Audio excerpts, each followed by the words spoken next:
Have you ever just stopped and wondered what really makes the world tick? Why do some things happen the way they do? Like, why do traffic jams just appear out of nowhere? Or how can a stock market seem totally fine one minute and then crash the next? Well, it turns out these aren't just random, chaotic events. Today, we're going to pull back the curtain and take a look at the hidden logic, the underlying engine that shapes our incredibly complex world. So, it all boils down to this one central mystery, right? How can a bunch of simple, individual actions, one person tapping their brakes, one trader making a sale, somehow snowball into these massive, system-wide patterns? It feels like it shouldn't be possible, that it should just be chaos. But there is a hidden logic at play, and that's exactly what we're going to unpack. To even begin to find the answer, we have to start with the absolute core concept, the engine that drives all of these complex systems. And that is the feedback loop. This idea, it's the foundational piece for our entire puzzle. What's so interesting here is that it requires a little shift in how we normally think. We're used to thinking in straight lines, A causes B. But to understand complexity, we have to start thinking in circles. The idea is called circular causality, where the effects of an action actually loop back and influence the next action. Okay, I know, that definition sounds super academic. Circular causal processes. But let's just break it down. It's really just a fancy way of saying that what a system does, its output, doesn't just vanish into thin air. Nope. It circles back around and becomes new information, a new input that changes what the system does next. Think about a simple thermostat in your house. The room getting warmer is the output, which is then fed back as an input to tell the furnace, hey, you can turn off now. It's a loop. This quote here really just boils it all down to its absolute essence. The effects are circled back and used as inputs. It's this constant looping, this self-referencing cycle that can either keep a system perfectly stable or cause it to spiral completely out of control. That loop is the secret sauce. And you gotta understand, this isn't some abstract theoretical idea that only exists in one little corner of science. Not at all. These exact same principles are absolutely fundamental everywhere. In engineering, in ecology, in economics, even in biology. It's like a universal language for how complex things work. So this brings up a really important question, right? If our entire world is basically just this massive tangled web of interacting feedback loops, how on earth can we even begin to study it? How do you untangle all of that in a way that actually makes sense? Well, the answer is kind of mind-blowing. We build our own worlds. Seriously. We create these little digital laboratories where we can set the rules and then just watch these complex forces play out right in front of our eyes. And the tool for this job has a name: agent-based modeling, or ABM for short. It's basically a way to create a computer simulation of agents. And an agent can be anything: a person, a car, a company, even a biological cell. You give them rules and you let them loose to see how the whole system behaves. It's almost like you get to be a digital god, creating a little mini-universe on your computer just to see what happens.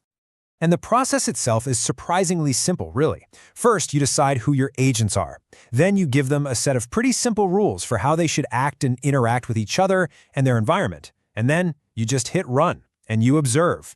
You sit back and watch to see what larger patterns, what we call emergent behaviors, pop up from all those little individual decisions. Now, what makes this tool so unbelievably powerful is that it's not just built on one single idea. It's a true interdisciplinary powerhouse. It pulls its strength from a whole bunch of different scientific fields all mixed together. I mean, just look at this list. It's like an all-star team of big ideas. It borrows from game theory to help model decision-making. It uses principles from complex systems to understand all those feedback loops. It relies on the concept of emergence to see how big patterns come from small rules. And it taps into computational sociology to figure out how to apply all of this to human beings. It's a real melting pot. Okay, so we've got this amazing, super versatile tool.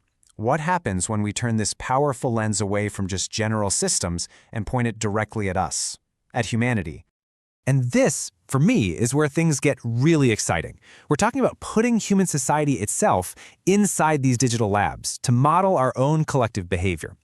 When we apply ABM specifically to these social questions, it gets its own special name: Agent-Based Social Simulation, or ABSS.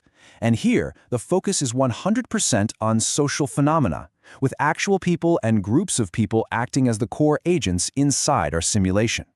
To make sure that distinction is crystal clear, here's a really simple way to think about it. Imagine agent-based modeling, ABM, is the entire workshop. It's the whole collection of tools on the wall. Agent-based social simulation, ABSS, is you picking up a specific hammer and saw to build a very specific project, a model of a society.